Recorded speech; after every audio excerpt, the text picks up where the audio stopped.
王一博离开的那2天，肖战都在拍血洗莲花坞的戏份，和大成2个人戏里哭到生哑眼肿，下了戏也没办法立刻抽离，整个人都恹恹的。师姐心疼他俩，特意自己做了菜带过来给他们开小灶。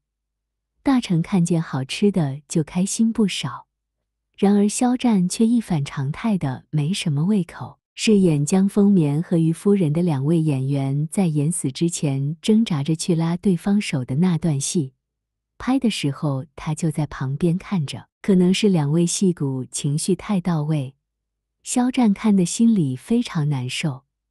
后面跟师姐提起，只是感叹，其实他们都很在乎对方，平时却说不出什么好听的话，总是吵架。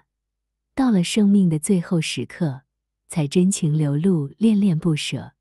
但是太晚了啊！大成点头表示赞同，也发表了自己的见解。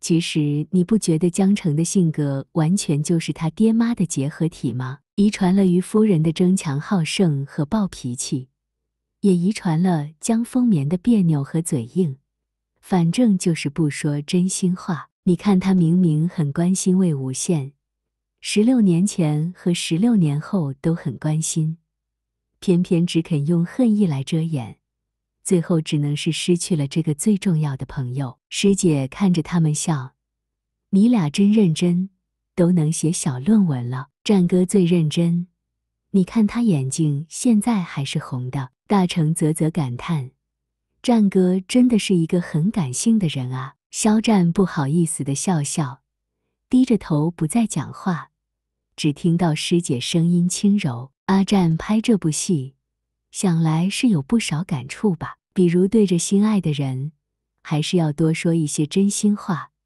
少讲无关紧要的东西，更不要假装不爱，那才是真的浪费时间。他心中一惊，不觉抬起了头，而师姐只是微笑着看他，并无调侃之意。当你爱一个人的时候，你就应该说出来，而不是等以后，因为你不知道还有没有以后，你永远不知道此时此刻以外的时间里，还有没有机会再和心爱的人坐下来好好说说话。大成傻乎乎的笑，姐，你都能去做情感博主了，但战哥只是感慨剧里人物而已，你跑题了吧？师姐不动声色地笑了笑，闭口不言。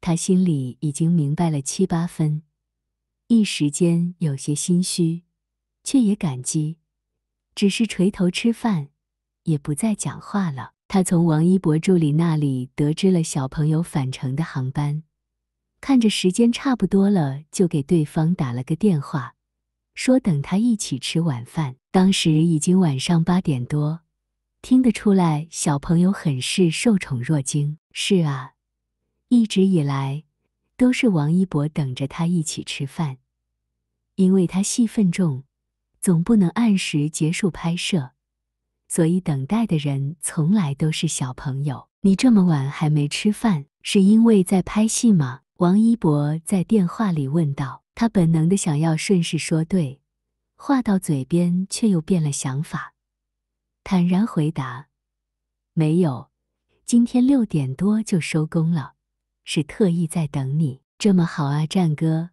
少年声音里溢满笑意，又很欠揍的故意问道：不会是要找我借钱吧？呵呵，借钱谁找你啊？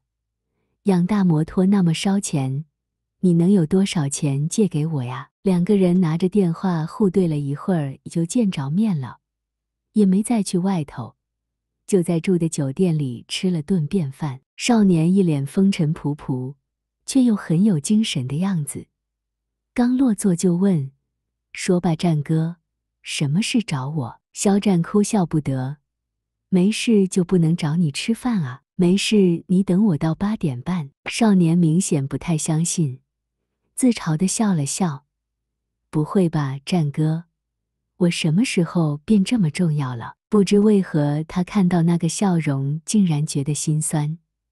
当下正色道：说什么呢，王一博，你一直很重要。少年微微一怔，突然直勾勾地看着他，轻笑着问：有多重要？重要到让我愿意等你到8点半。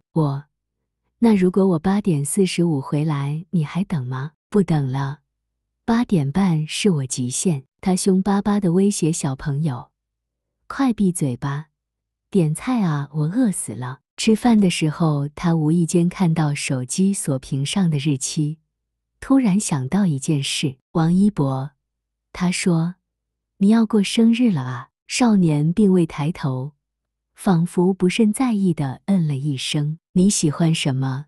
我送你啊。他自顾自想了想，像是自言自语：乐高、滑板、手办。少年看着他，唇角弯出浅浅的弧度。哪有这样的？送礼物就是要送惊喜，提前问了还有什么意思？我不了解，当然要问。而且你说的不对。他认真纠正对方。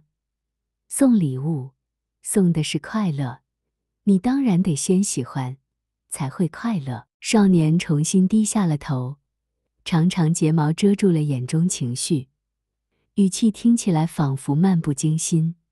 都可以，战哥送什么我都喜欢。胸口涌起一丝淡淡暖意，他不由笑道：既然这样，我送你头盔好不好？但是我不太懂，不如你挑好了发我，我买给你。少年眉峰微扬，望着他的一双眼睛黑白分明，点头朗声道：好，那先谢谢战哥。不用谢，你开心就好啊。餐厅里温暖的黄色灯光在少年头顶折射出安静柔软的光晕，让他突然很想伸手去揉一揉小狮子毛茸茸的脑袋。